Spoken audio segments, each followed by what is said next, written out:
Hello बच्चों, कैसे हैं आप लोग। Welcome back to the class. तो चलो, आज हम लोग बोले थे शेयर फॉर फ्यूचर पढ़ेंगे। शेयर फॉर फ्यूचर पढ़ेंगे। देखिए, बस मैं बार बार आपको बोलता हूँ कि अकाउंट्स बहुत ईजी हैं। तो जब मैं ये बोलता हूँ तो आई मीन इट, ऐसा नहीं कि मैं फालतू में बोल रहा हूँ। मैंने आपको क्या बताया था, कुछ भी है आपको क्या करना है, क्या आया क्या गया। अकाउंट्स में यही देखना है ना, क्या आया क्या गया। क्या करना है आपको दुनिया जहान के लफड़ों से। मुझे बताइए, दुनिया जहान में कुछ भी नाम दे दे, शेयर फॉर फ्यूचर की जगह कुछ और नाम दे दे, आपको क्या करना है। आपको बस ये देखना है कि क्या मेरे पास आया और क्या चला गया। तो बोलोगे सर मैं क्या लेके आया था जो चला गया, मतलब वैसा नहीं। आपको देखना है क्या आया और क्या चला गया। तो चलो आइए शुरू करते हैं। दोस्त मुझे बताओ, अब तक हमने क्या क्या देखा। तो अब तक हमने जो देखा है वो है कि भैया मुझे, आप जब शेयर इशू करने होते हैं ना, तो मैं थोड़ा सा टफ बनाता हूँ चीज़ों को। टफ कैसे बनाता हूँ, मैं करता हूँ उसको कई सारे इंस्टॉलमेंट में बांट के, झूठ मूठ कर ना मैं अपना नौटंकी, जबकि करना एक ही काम है, अल्टीमेटली एक ही काम करना है, लेकिन हम उसको क्या करते हैं, दिन भर इतना सारा उसका ब्रेकअप कर देते हैं कि कुछ कहने का नहीं। तो बोला चलो सर इसी में शेयर फॉर फ्यूचर इसी में बता दो। चलो ना यार, इसमें क्या दिक्कत है, आपने बोल दिया तो अब कर ही देंगे। एक बात बता, मैं आपको समझाने की कोशिश कर रहा हूँ। जैसे देखिए, क्या आप एक सपोज कीजिए कि एक घर लेने गए, या फिर आपने क्या बोला, आप रेंट पे तो रहते होंगे, रेंट पे रहते होंगे दिल्ली या मुंबई जहाँ भी हैं। तो वहाँ पे जब आप घर देखने जाते हैं तो आप देते हैं टोकन मनी, ठीक है। बोला ठीक है। टोकन मनी के साथ देते हैं डिपॉजिट, बोला ये भी समझ में आ गया। अब सपोज कीजिए कि आपने टोकन मनी के बाद वो घर ले लिया रेंट पे। अब आपको देना है मंथली रेंट, ओके। 2 महीने मंथली रेंट दिए, तीसरे महीने का रेंट नहीं दिया आपने, और आपके मकान मालिक ने बोला था कि अगर 1 महीने का भी रेंट निकलेगा तो मैं आपको भगा दूंगा और डिपॉजिट भी जब्त कर लूँगा। तो क्या करेगा, आपने जो डिपॉजिट दिया उसको जब्त कर लेगा और आपको बोलेगा भाग यहाँ से, और वो फिर क्या करेगा, किसी दूसरे को वो घर दे देगा, ठीक है। तो मैं क्या बोल रहा हूँ, ये एग्जाम्पल आपको समझ में आ रही है। इतना ही है शेयर फॉर फ्यूचर। मैं क्या बोल रहा हूँ फिर से, आपने अपने रूम ऑनर से, आपसे एक अग्रीमेंट था कि आप मुझे 10,000 रुपये पर मंथ पे ये घर देंगे और 30,000 रुपये की डिपॉजिट है। रूम ऑनर ने बोला एक भी महीने का रेंट मिस हुआ तो आपको मैं घर से बाहर निकाल दूंगा और डिपॉजिट भी नहीं दूंगा। आप मंथली रेंट दिए जा रहे थे, 1 महीने का रेंट मिस हुआ तो बोला निकल यहाँ से, आपको निकाल दिया और 30,000 की डिपॉजिट भी जब्त कर ली। फेयर इनफ, ये एग्जाम्पल समझ में आया। चलिए एक दूसरा एग्जाम्पल देता हूँ। माना कि तुम हो मेरी वरना नहीं, माना कि तुम हो मिस्टर एक्स, और मिस्टर एक्स ने क्या किया, कैसे इसको मैं समझाऊं, फ्लैट खरीदा।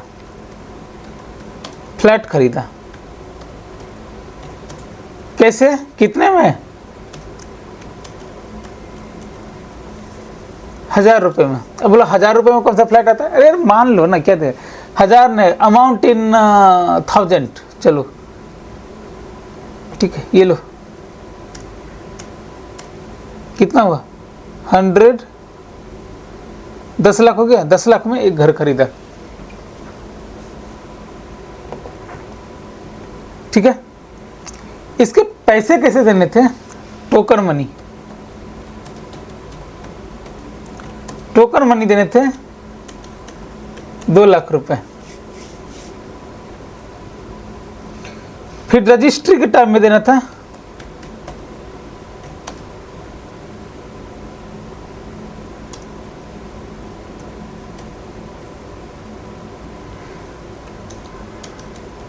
5 लाख रुपए। ध्यान से देखना, मैं आपको जो समझाने की कोशिश कर रहा हूँ ना, प्लीज समझना इसको।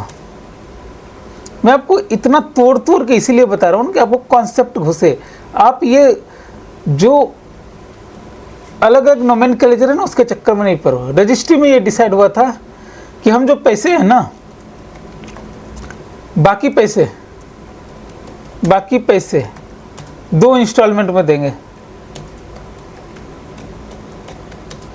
आप बोलो ऐसा होता है क्या? मेरे यहाँ तो ऐसा नहीं होता। होता है दोस्त, ऐसा नहीं है, होता है। आप मुंबई में देखोगे ना, तो क्या होता है कि सपोज कीजिए आज आपने टोकन मनी दिया, रजिस्ट्री किया, रजिस्ट्री कुछ ही अमाउंट पे हो जाती है। जब मेरे पैसे पूरे आएंगे तो वो कंसिडरेशन का लेटर चला जाएगा और रजिस्ट्री वैलिड हो जाएगी। आप ये मान के चलो इसमें ऐसे किया है। बाकी 2 इंस्टॉलमेंट में देंगे, तो इंस्टॉलमेंट 1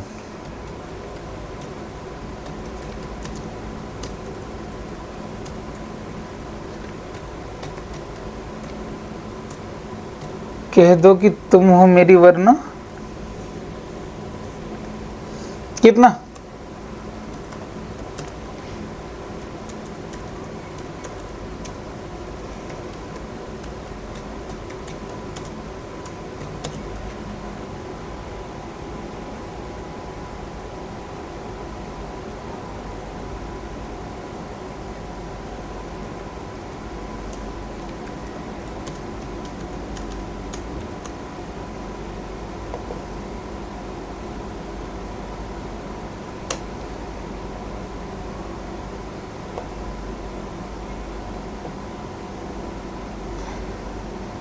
ये एग्जांपल समझ में आ रही है?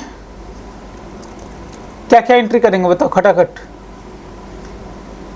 मैंने क्यों लिया ये 10 लाख, 2 लाख, 5 लाख का एग्जांपल? क्योंकि this is as good as this example. देख लो, मैंने 1000 को कर दिया 10 लाख, 2 रुपए था तो इसको कर दिया 2 लाख, 5 लाख, 2 लाख, 1 लाख, ताकि जब मैं इसको कन्वर्ट करूं, जब आप एक नॉर्मल एग्जांपल से इसको समझेंगे और जब मैं उसको शेयर एप्लीकेशन वाले में कन्वर्ट करूं तो आपको समझ में आए कि मैं क्या कर रहा हूं। समझ रहे हैं? बताओ, यही है ना एग्जांपल?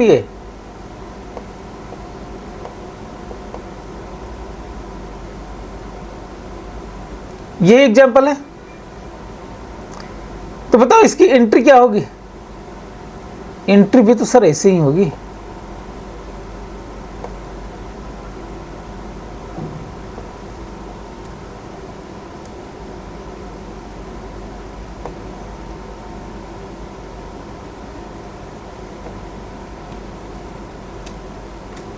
देखो दोस्त, ऐसा है ना, आप चाहे कुछ भी कर लो, क्या कर लो, कुछ भी कर लो, आपको जो है ना सक्सेसफुल होना पड़ेगा। नहीं होगे, कितना भी किसी को कंप्लेन कर लो, you are the ultimate sufferer. ये मैं बार बार आपको बोलता हूँ, समझे? चलिए, मैं अगर ये सारे पैसे एक साथ दे देता, लमसम में दे देता, तो एंट्री क्या कर रहा होता? सारे पैसे एक साथ दे देता तो मैं करता कि flat account debit, flat asset increase debit to bank account. यही कर रहा होता ना एंट्री।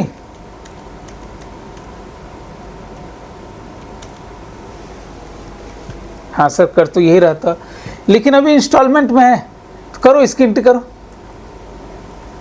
सबसे पहले जब हम टोकन मनी देंगे तो क्या करेंगे? To flat token.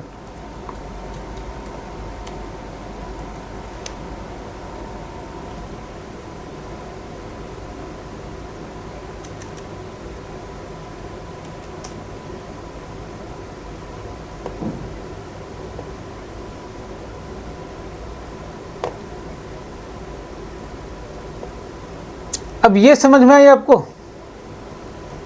ये जो मैंने किया ये आपको समझ में आई? To flat token. अब बोलोगे सर फ्लैट तो एसेट इंक्रीज डेबिट होगा ना। अरे बुद्धू, आप खरीद रहे हो, मैं तो कंपनी के पॉइंट ऑफ व्यू से बना रहा हूं। बुद्धू, आप एक्स हो, आप खरीद रहे हो, तो ये आपके लिए एंट्री हुई, बट मैं तो बिल्डर के पॉइंट ऑफ व्यू से बना रहा हूं ना। बोले ओके, अब समझ में आया, यहां चेंज ऑफ पीओवी है। इस एग्जाम्पल को जो मैंने लिया, तो अगर मैं इसको बिल्डर के पीओवी से करूं तो इसका मतलब खरीदा की जगह बेचा।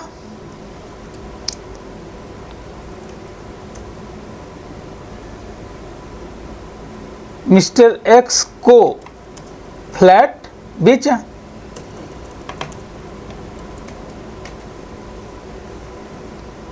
करेक्ट है। तो आएगा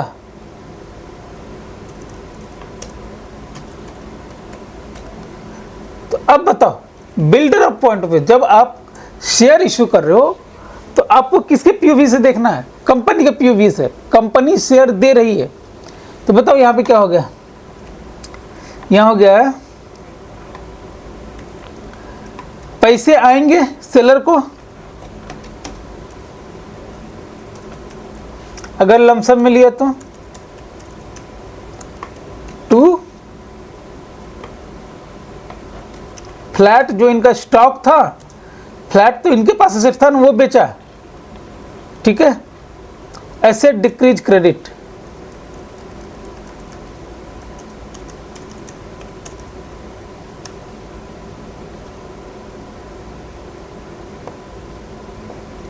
तो सबसे पहले जब मेरे पास एप्लीकेशन आया, टोकन आया,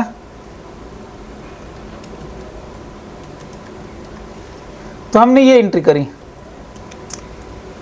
फिर हम बिल्डर हैं, हमने डिमांड रेज किया रजिस्ट्री का।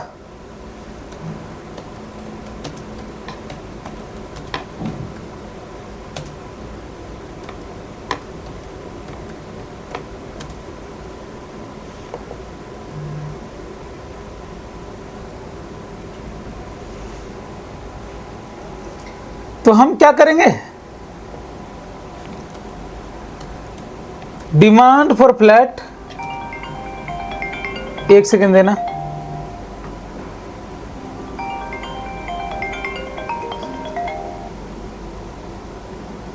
Hello hello, yes ma'am. हाँ श्वेता मैम बताइए। हाँ करेक्ट है मैम, यहाँ पे पहले अभी हम लोग अकोमोडेशन देख रहे हैं, अकोमोडेशन के बाद फिर आपको हम कांटेक्ट करेंगे। ठीक है, ओके मैम, ठीक है।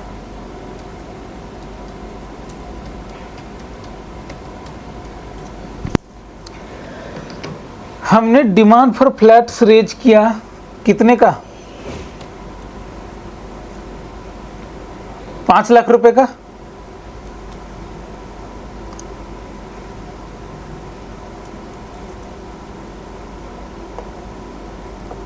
जब भी हम डिमांड रेज कर रहे हैं, क्या हो रहा है? मेरा फ्लैट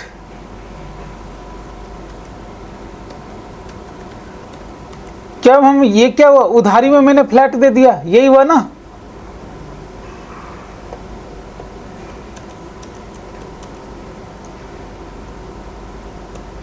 जब पैसे आए,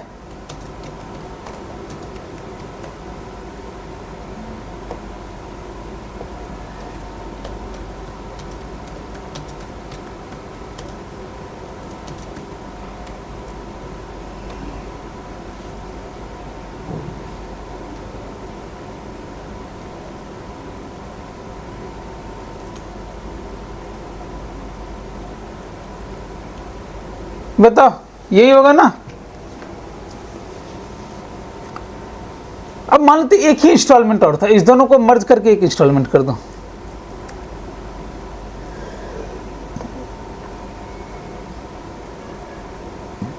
बाकी पैसे, थर्ड इंस्टॉलमेंट 3 लाख।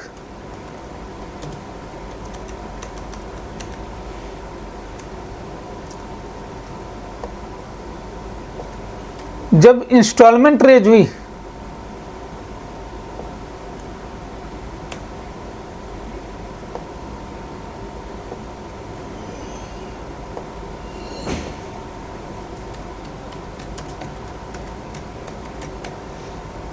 कह दो कि तुम हमें वरना जीना नहीं मुझे मरना, देखो कभी न ऐसा करना, देखो कभी न ऐसा करना, तेरी अदा तो एक सितम है, कह दो तुम्हें। भाई बताओ इस एंट्री में कोई दिक्कत है यहाँ तक? नहीं सर। अब आते हैं हम थोड़ा सा एक और, इसमें थोड़ा सा हम ट्विस्ट करते हैं। बताइए, ये रेज तो हुई, मैं क्या बोल रहा हूँ, ये रेज तो हुई लेकिन वो पैसे नहीं दे पाया। ये रेज तो हुई लेकिन वो पैसे नहीं दे पाया, तो आप क्या करोगे? आप बोलोगे कि मैं पूरा का पूरा अमाउंट फॉरफिट कर लूंगा और आपको घर भी नहीं दूंगा। क्या समझे? मैंने बोला जब ये रेज हो गई डिमांड, तब वो बोला कि मैं पैसे नहीं दे पाऊंगा। बोले ठीक है, नहीं दे पाओगे तो बाकी जो पैसे दिए वो तो हम जब्त कर लेंगे। बोला हाँ ये बात तो सही है, ऐसा ही होता है। तो जब जब्त कर लेंगे तो मैं क्या करूंगा? जब्त कर लिया। जब जब्त कर लिया तो अब बताओ, ये जो फ्लैट का जो मैं पोजीशन उसको दिया था ये वापस लूंगा? बोला हाँ। तो फ्लैट कितने से आपका क्रेडिट हुआ पड़ा है? फ्लैट कितना से आपका चला गया?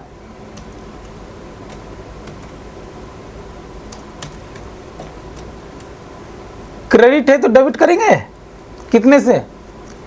3, 5, 3, 8, 2, 10।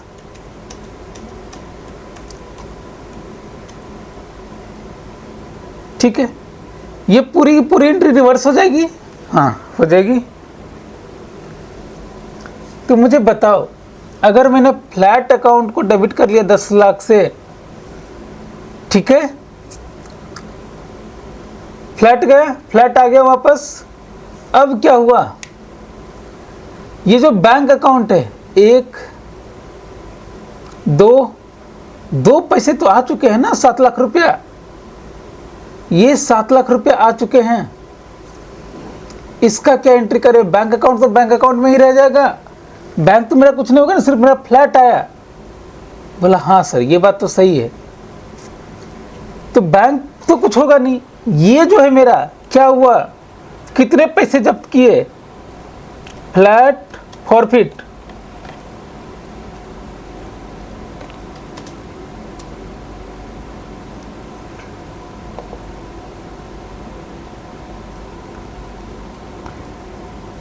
फ्लैट फॉरफिट किया, कितने का किया भाई साहब? 7 लाख रुपया ही तो फॉरफिट हुआ, क्योंकि बाकी का तो डिमांड था।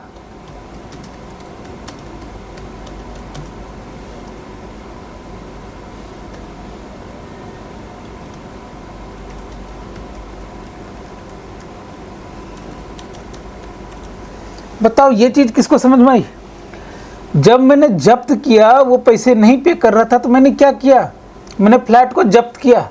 जब्त किया तो मेरा फ्लैट कितने, क्योंकि फ्लैट मेरा कितने से क्रेडिट हो गया था? 2, 5, 2, 8, 7, 3, 10 लाख से क्रेडिट हो गया था। तो फिर मेरा रिवर्स हो गया, तो 10 लाख से तो मेरा फ्लैट रिवर्स हो गया। ये जो डिमांड है, ये डिमांड भी रिवर्स करेंगे, क्योंकि अब तो ये आने वाला है नहीं। तो ये डेबिट था तो इसको क्रेडिट कर दिया। तो मैंने फ्लैट में फॉरफिट कितना किया? 7 लाख रुपए ही तो किया। अब एक सिंपल सी चीज बताओ, ये जो घटना हुई इसमें मेरे पास जो 2 और ये 5, 7 लाख का जो कैश आया, यही तो मेरी प्रॉफिट हुई ना, तो वही तो फॉरफिट करोगे, यही कैश फॉरफिट करोगे ना। देखो अगर मैं ऐसे बोलूं, इस घटना में, इस पूरे ट्रांजैक्शन में क्या हुआ? कुछ नहीं हुआ, सिर्फ मेरे पास कैश आ गया। इस पूरी घटना में क्या हुआ? ना मेरा फ्लैट गया, नहीं, क्योंकि फ्लैट तो वापस आ गया। ठीक है, क्या कोई लायबिलिटी एसेट क्रिएट हुआ? कुछ क्रिएट नहीं हुआ। एक एसेट जो है 7 लाख का बैंक, वो मेरा बढ़ गया, तो हमारा प्रॉफिट उतने से बढ़ गया ना। तो सिंपल एंट्रीज का क्या होता है? अगर यहां पर कुछ नहीं हुआ, तो अगर ये पूरे ट्रांजैक्शन को देखो तो क्या हुआ? बस इतना सा हुआ ना, बैंक अकाउंट डेबिट टू कोई भी एक, मान लेते हैं प्रॉफिट, यही तो हुआ मेरे लिए, इतना ही हुआ ना। हाँ सर, इतना ही हुआ।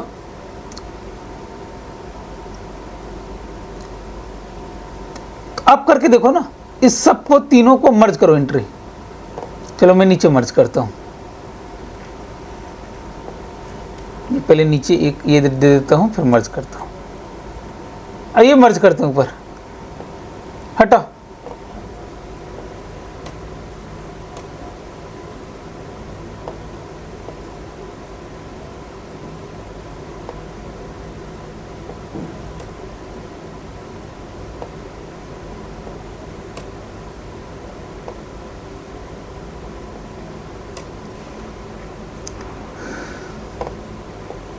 कीजिए, मर्ज कीजिए। टू फ्लैट टोकन, मैं हटाते ही जाता हूं। टू फ्लैट टोकन,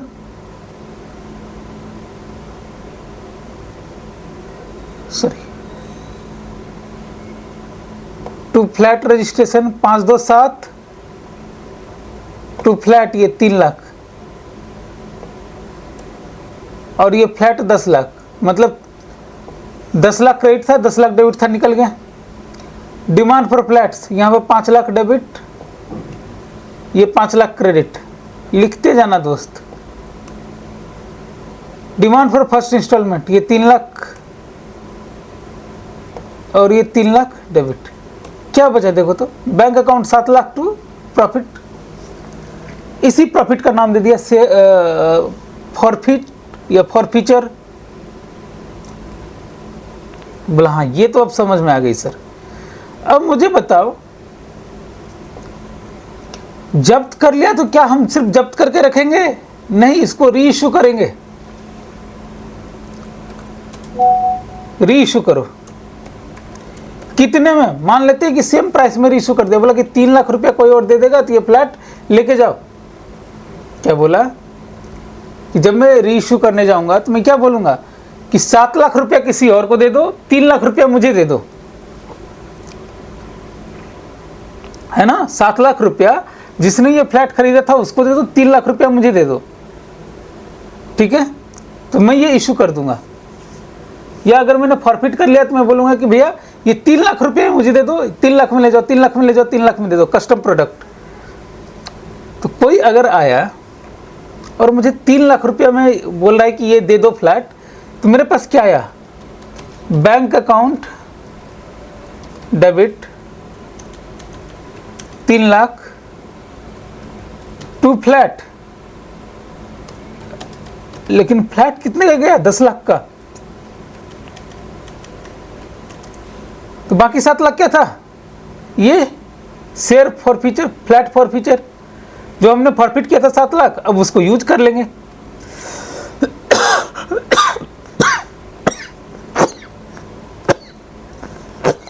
सॉरी,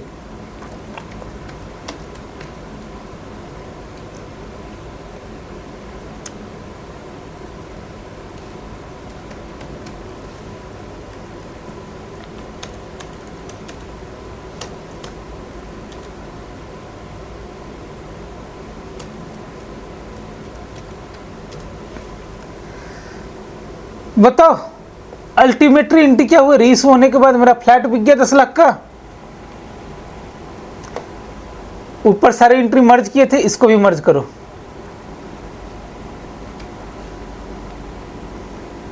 ये flat forfeit 7 lakh credit, 7 lakh debit, खत्म हो गया।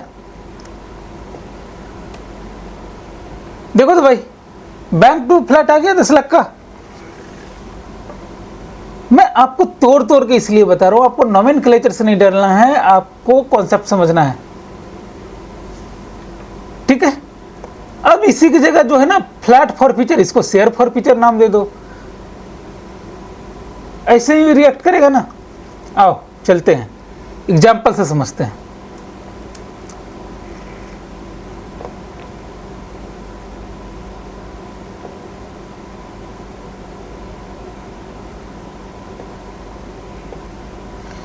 बताओ, जब मेरा हमने ये जब कॉल किया था तो क्या हुआ था एंट्री। लास्ट एग्जांपल में चलते हैं, जो हमने किया था। हमने 2 रुपया पहले मंगाया था, फिर 5 रुपया मंगाया, फिर 2 रुपया मंगाया, फिर 1 रुपया मंगाया। अगर कॉल्स इन एडवांस है, एडवांस में पैसा दिया है, तो क्या हम फॉरफिट कर पाएंगे इस बिना पर कि आपने मुझे पैसे नहीं दिए हैं? सर नहीं। किस केस में होगा? जब अरियर है, पैसे बाकी हैं, ठीक है। तो मान लो कि ये पूरी की पूरी कॉल कर ली, ठीक है।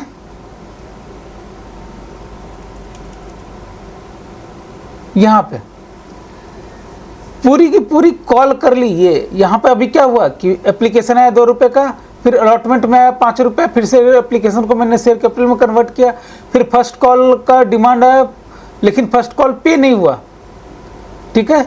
या ऐसे समझो फर्स्ट कॉल पे हो गया। इसको करो बैंक,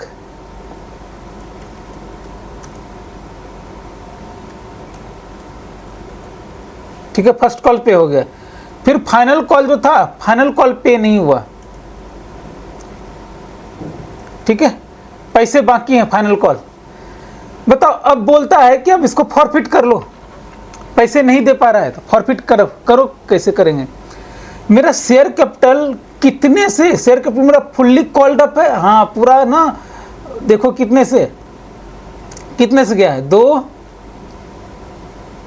शेयर कैपिटल कहाँ है? यहाँ पे 5, 2 7, 2 9, 1 10।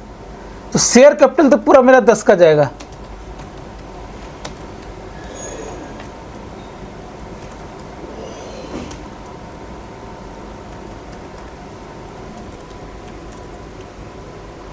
कहाँ जाएगा ये? शेयर कैपिटल तो रिवर्स हो गया। 2 शेयर फॉरफीचर,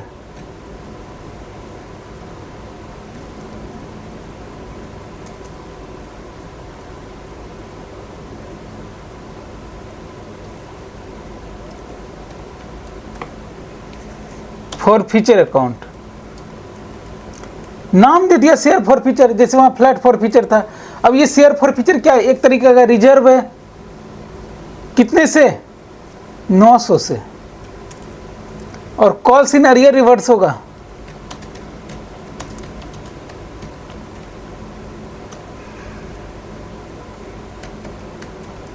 कितने से? 100 रुपए से। यही तो शेयर फॉरफीचर की एंट्री हो गई ना। इस पूरी घटना में क्या हुआ? सिर्फ मेरा बैंक 900 से बढ़ गया और प्रॉफिट बढ़ गई। इसको री इश्यू करो। क्यों इतना दिमाग लगाने का? फालतू का ये हो गया, वो हो गया, दिस हो गया, दैट हो गया। भाई सिंपल क्या आया, क्या गया? री इश्यू करो। जब मैं री इश्यू करूंगा तो 2 शेयर कैपिटल होगा, 1000 रुपए से बढ़ेगा। ऊपर क्या आएगा?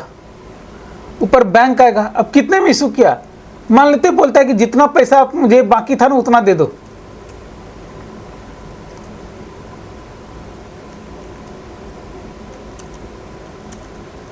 बाकी क्या रिवर्स होगा? Share forfeiture.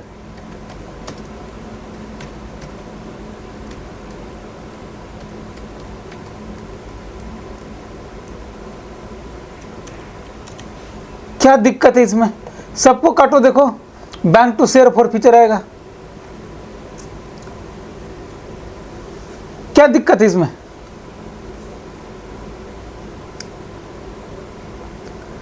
अब बोला करके देखो, क्या करके देखो कितना आता है। पहले ये करके देखो क्या हुआ, मैंने आपको समझाने के लिए ये जो लिखा था इसको करके देखो।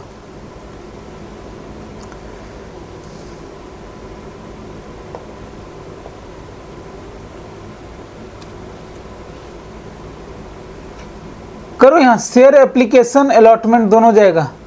देखो 500 500 अलॉटमेंट क्रेडिट है, शेयर एप्लीकेशन डेबिट, उल्टा उल्टा। ठीक है, फर्स्ट कॉल यहाँ से गया डेबिट और फर्स्ट कॉल यहाँ से गया क्रेडिट।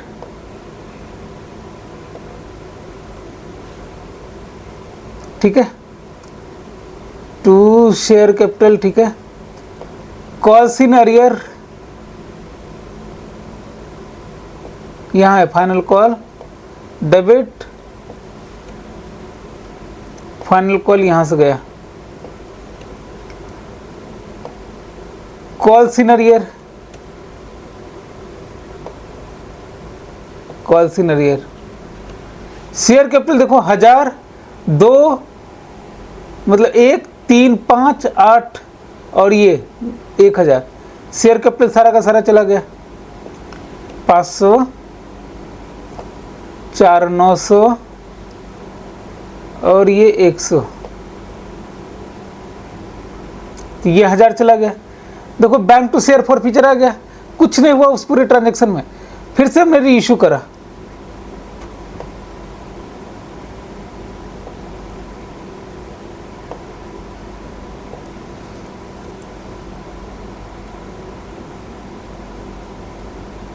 भैया मेरा अल्टीमेट गोल क्या था कि मेरा शेयर ये हो जाए, बैंक टू शेयर कैपिटल आ जाए 1000 रुपये का, 900 900 खत्म।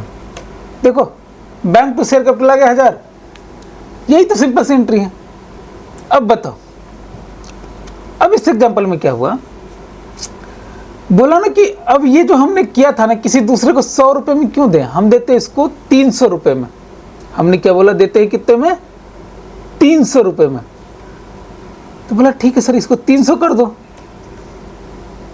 तो मैच नहीं करा, 200 रुपया और एक्स्ट्रा है, तो शेयर फॉर फीचर कम कर दे। क्या, नहीं नहीं नहीं, शेयर फॉर फीचर तो पूरा रिवर्स होगा, टू सिक्योरिटी प्रीमियम।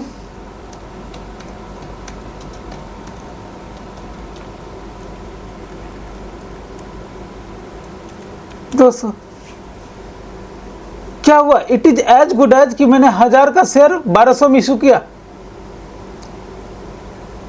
कुछ भी करा लो दोस्त, कुछ भी करा लो, एन नंबर ऑफ थिंग्स। जो बेसिक अकाउंट्स का सोच है, क्या आया क्या गया, वो तो ऐसे ही रहेगा ना, कुछ भी कराओ। आओ एग्जांपल करते हैं।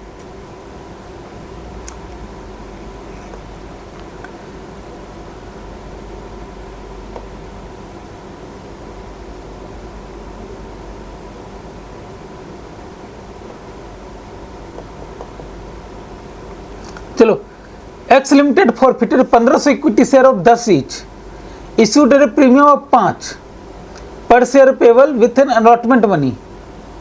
ठीक है, for non payment of the first call of ₹2 पर share and final call money 3 रुपये पे, गिव जर्नल एंट्री। क्या दिक्कत है इसमें, बताइए क्या दिक्कत है। हमने 1500 इक्विटी शेयर किए, 10 5 15 रुपये का। ठीक है, एग्जाम्पल समझो ना, सिंपल सी चीज है।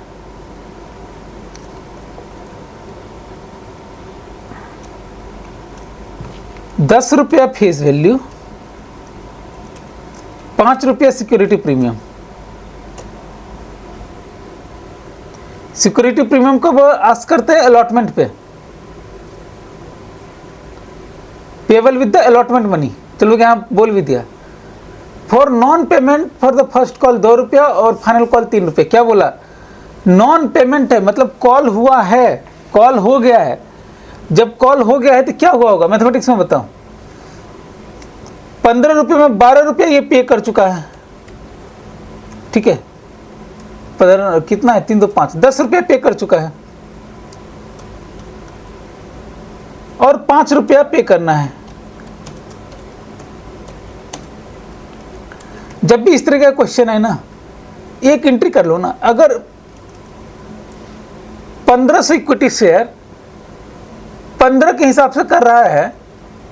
मुझे बताओ एंट्री क्या करना। अगर मान लो कि सब कुछ ठीक होता, लमसम में होता, तो bank account debit 1500 into 15 15 15 200 125 12,500 1500 into 15 22,500 225 22,500 to share capital कितना से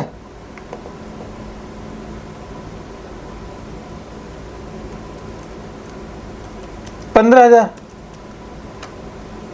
टू सिक्योरिटी प्रीमियम 5 रुपए की सिक्योरिटी प्रीमियम है कितने से 15 पचे 7500 से। यही एंट्री होती अगर सब कुछ ठीक होता तो।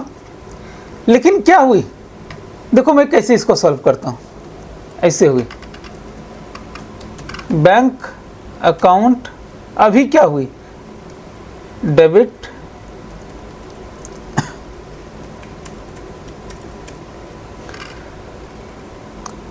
Calls first and calls in arrear है ना, and final calls in arrear है। कॉल्स इन अरियर कंपनी के लिए क्या है, एसेट है, पैसे आने हैं।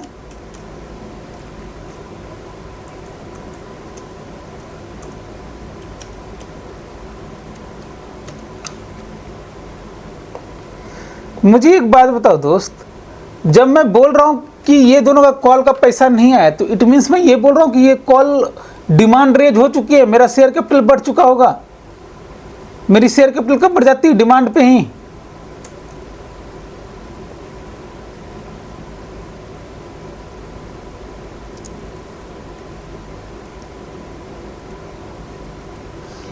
मेरी शेयर कैपिटल कब बढ़ जाएगी, डिमांड पे ही, मिस्टर X2 शेयर कैपिटल। उसके बाद जब पैसे आएंगे तो हम ये कॉल्स को एडजस्ट करेंगे। तो अभी ये एंट्री होगी। अब बोल रहा है फॉरफिट कर लिया। फॉरफिट कर लिया तो क्या करेंगे, इसी को तो रिवर्स करेंगे ना। करो रिवर्स।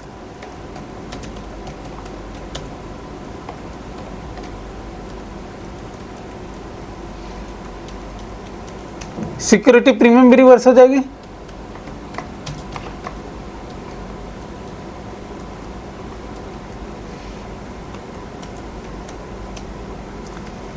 टू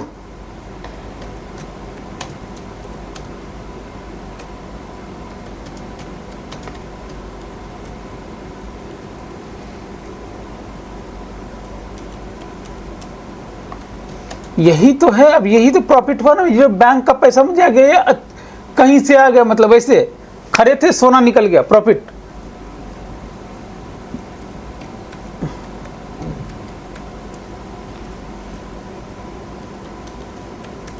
यही एंट्री होगी ना।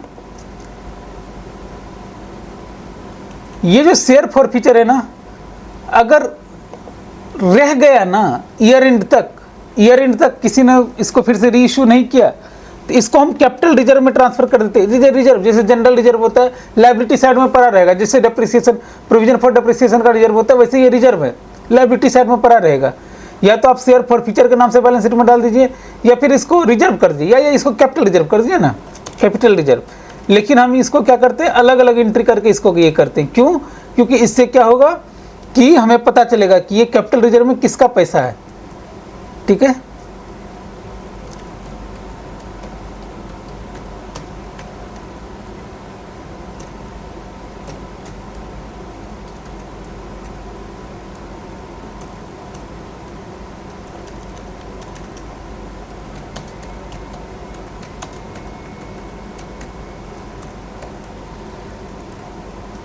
किसको ये बात समझ में आई?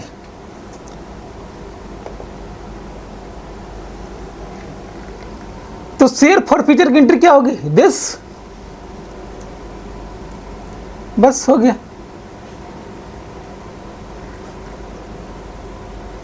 बताओ, ये एंट्री है ना, इक्विटी शेयर कैपिटल इन्होंने 15,000 से ये की, सिक्योरिटी प्रीमियम जो भी है 7500 ये कर लिया।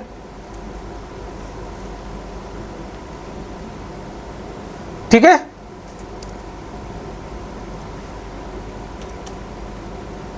इतना सा चीज समझ गए। अब एक चीज ना थोड़ा सा थ्योरी देख लो। वो थ्योरी ये है कि ये जो सिक्योरिटी प्रीमियम है ना, सिक्योरिटी प्रीमियम कब आती है? अलॉटमेंट के टाइम पे आ जाती है। भाई इसके पैसे आ चुके हैं, सिक्योरिटी प्रीमियम को रिवर्स नहीं करेंगे। क्या मैं बोल रहा हूं फिर से ध्यान दीजिए। जो सिक्योरिटी प्रीमियम के पैसे हैं ये आ जाते हैं किस टाइम में? जब आपका अलॉटमेंट होता है तो इसके पैसे आ गए हैं, क्योंकि सिक्योरिटी प्रीमियम के लिए आपका यूसेस का रिस्ट्रिक्शन है। किस किस चीज के लिए यूज कर सकते हैं? रिडम्पशन के लिए, आपको राइट शेयर के लिए, बोनस शेयर के लिए, तो इसको यूज नहीं करेंगे। इसके लिए ये होगी, देखो ये तो होगी एंट्री, यही होगी। चाहे कान ऐसे पकड़ो या ऐसे पकड़ो, कान यही पकड़ाएगी। ठीक है, आपको टोटल कितने का प्रॉफिट हुआ? 15,000 का। आप एक काम करो, इसको अलग अलग कर दो, सिक्योरिटी प्रीमियम हटा लो और यहां से 7500 रुपया माइनस कर दो। तो क्या हुआ? आपके बैलेंस शीट में कितना जाएगा? 7500 रुपया तो जाएगा ये शेयर फॉर फ्यूचर के नाम पे, और 7500 रुपया जाएगा सिक्योरिटी प्रीमियम। तो हुआ ना भाई 15,000। बात तो उतनी ही हुई ना। ठीक है, this is the entry. Okay, मैंने यहां पे जो कॉल्स लिखा है इसको आप ये कर लीजिए, क्या बोलते हैं, जो फर्स्ट कॉल और सेकंड कॉल है वैसे कर लीजिए। ठीक है, कोई भी एक मैं बताता हूं जहां पे कॉल नहीं है, जहां पे कॉल नहीं है वो आपके पास पैसा एग्जांपल ही नहीं, इसमें कॉल नहीं, कॉल नहीं है तो क्या हुआ? शेयर कैपिटल उतने से ही रिवर्स होगा जितना का कॉल किया हुआ है। ठीक है, मेरे ख्याल से इसमें आपकी सारी कुछ हो रखी है। अब इसमें एक ये क्या बोल रहा है, पी लिमिटेड फॉरफिटेड इतना फुल्ली कॉल्ड अप, ये भी फुल्ली कॉल्ड अप है। फॉरफिटेड दोस्तों 8 पर शेयर बिंग कॉल्ड अप, उन्हें share holder paid application allotment money 5 but did not pay the first call money at the rate of 3 पर share of these forfeited share 150 reissued by company fully paid. अरे यार ये भी सब में fully paid up. चलो एक example कोई एक सा उठाते हैं, ये प्रीमियम वाला है। 300 शेयर लिया है 10 each, fully called up, non payment of final call 4 रुपया। बताओ अगर कर लेता,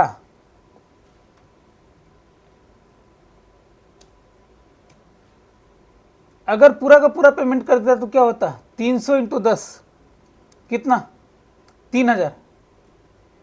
यही एंट्री होती।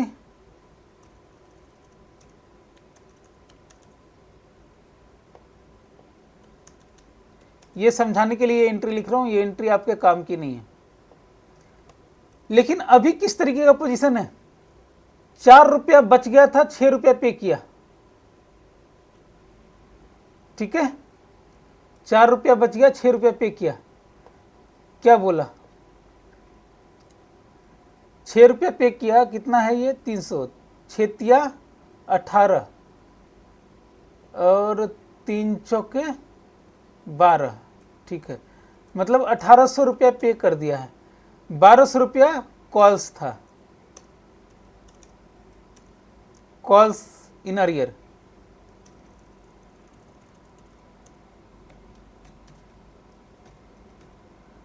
किसको समझ में आ रही है चीजें? टू शेयर कैपिटल 3000 आज की डेट में ये एंट्री थी, ये आपको जरूरी, ये करना जरूरी है आपको, इससे आपको समझ में आएगी। फॉरफिट हो गया, क्या फॉरफिट हुआ? शेयर कैपिटल कितने से डेबिट होगा? 3000 से। टू कॉल्स इन अरियर जाएगा, कॉल्स इन अरियर खत्म हो गया क्योंकि फॉरफिट कर लिया।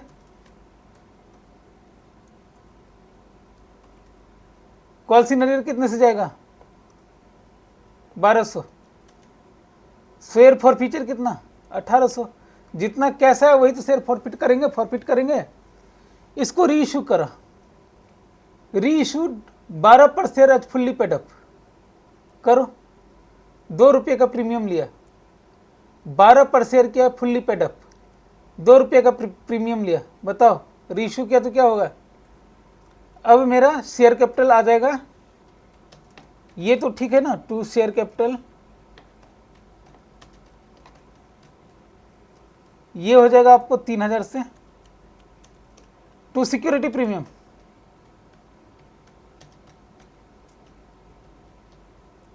300 दूनी 600,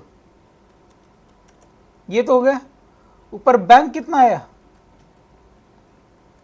बैंक आ जाएगी आपको 4 रुपया, ये बचा था 4 रुपया बचा था ना, प्लस 600, 12 6 1800, ठीक है। बाकी कहाँ जाएगा, share for future, share for future reverse होगी कितने से, 1800, देखो 18 3600 मिल गया। बस इतना ही करना था।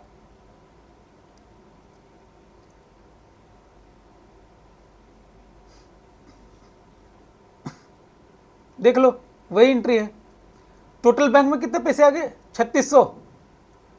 टोटल बैंक में कितने पैसे आ गए हैं, 3600। देखो टोटल बैंक में कितने पैसे आ गए, बैंक 18 यहाँ, ठीक है, और 18 यहाँ, 3600 आ गए पूरे बैंक में। उसके बाद क्या है, शेयर कैपिटल कितना से रेज हुआ, 3000 और 600, 3000 और 600 से। शेयर फॉर फ्यूचर खत्म 1800, और ये 1200, ये जब मैंने रिवर्स किया होगा 1800 1200, ठीक है, करेक्ट है। इस तरीके से आपका पूरी एंट्री बन जाएगी, ठीक है।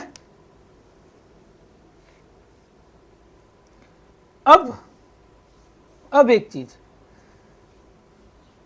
मुझे बताइए, अगर ये टोटल 12 रुपया में इशू किया होता, मैं क्या बोल रहा हूं फिर से ध्यान दीजिए, मैं बोल रहा हूं पूरा का पूरा ये 12 रुपये में फिर से इशू करता, ये पूरा का पूरा इसका प्रॉफिट हो जाता शेयर फॉर फ्यूचर, तो बैंक कितने से आती, किसी दूसरे को बोला हमें 3600 में दूंगा, ले लो, दिस इज द एंट्री। अब शेयर फॉर फ्यूचर बचेगा, शेयर फॉर फ्यूचर को कैपिटल रिजर्व में ट्रांसफर कर दो, ये तो प्रॉफिट हो गया।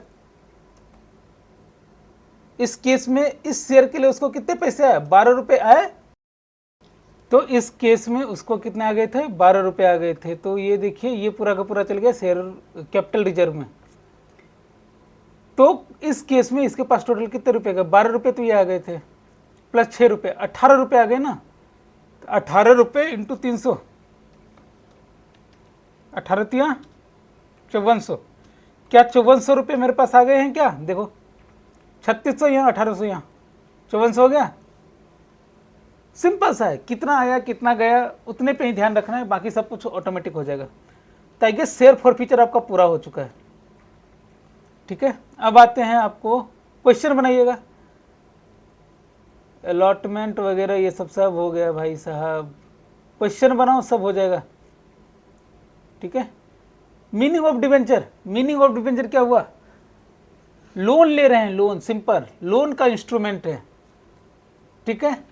चाहे तो अब चाहे ये बार्टर सिस्टम में लोन ले या जैसे भी लोन ले, इसमें भी वही सेम चीज, at par, at premium, at discount, share capital की जगह सिर्फ डिवेंचर कर दो, ठीक है। बताओ वही है ना, on receipt bank to debenture application, allotment, ठीक है। उसके बाद ज़्यादा अगर हो गया है तो डिवेंचर एप्लीकेशन टू बैंक, फिर कॉल मांग रहे हैं तो debenture call to debenture account, receipt of call जब आ रहा है पैसा तो बैंक टू डिवेंचर कॉल, सिर्फ नाम ही है, अलग और कुछ नहीं है। इसके अलावा ये है डिवेंचर इशू अदर देन क्या से, तो जैसा मैंने बताया था वेंडर्स वाला, कोलेक्टरल सिक्योरिटी भाड़ में गया यार, कोलेक्टरल सिक्योरिटी में क्या होगा, वही सिक्योरिटी दिया ना, सिक्योरिटी दे के लिया है, कहाँ गया अदर देन कैश। सो देखो अगर मैंने इसको कोलेक्टरल सिक्योरिटी की तरह इशू किया तो एक सस्पेंस अकाउंट बना दिया, कुछ तो आया नहीं ना मेरे पास, ठीक है, तो एक सस्पेंस अकाउंट बना दिया, ठीक है, और वहां से ये कर लिया। फिर जब रीपेमेंट हो जाएगा लोन तो ऐसे है ना, डिवेंचर हमने कैसे इशू किया, डिवेंचर हमने इशू किया कि भाई तुमने मुझे गारंटी दी थी इसके लिए लो, मैं कह रहा हूँ आप लोन ले रहे हो कहीं से, मान लेते हैं आप लोन ले रहे हो यूनियन बैंक ऑफ इंडिया से, मैंने बोला कि भैया मैं तुम्हारे लिए गारंटी दे दूंगा। बोला ठीक है भाई, इतना आज के ज़माने में इतना बढ़िया। बोला यस इतना बढ़िया। बोला एक काम करना, इसके बदले मुझे कुछ तो दो। बोला अच्छा ठीक है, मेरे पास तो कुछ नहीं, ये डिवेंचर इशू मैं कर देता हूँ।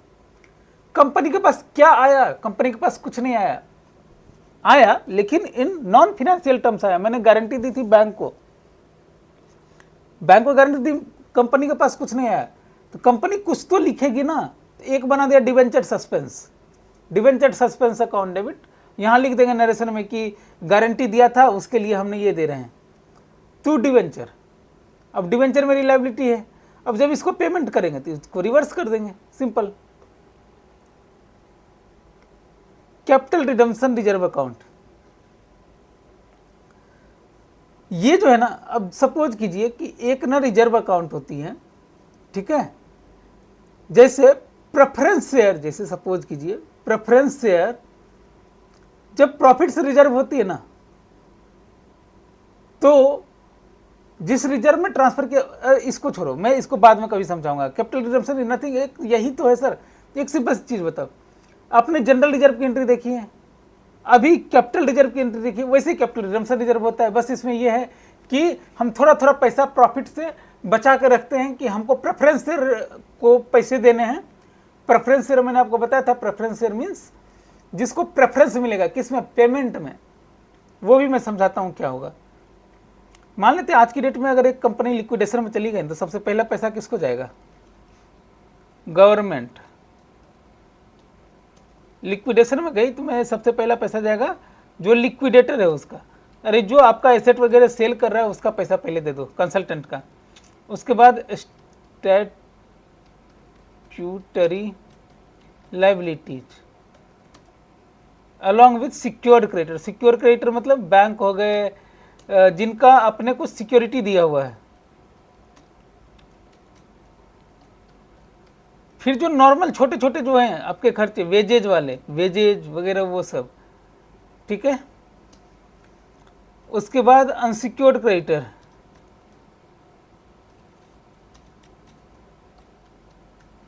उसके बाद आता है preference share,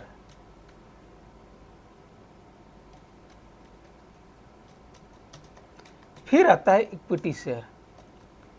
equity share is ultimate owner, ठीक है। तो प्रेफरेंस शेयर क्या हुआ? प्रेफरेंस शेयर इज जिसको पेमेंट में प्रेफरेंस मिलेगा, लेकिन सिंस कुछ अगर उसको फायदा है तो कुछ घाटा भी है, उसको हो सकता है कि वोटिंग राइट हो, नहीं हो।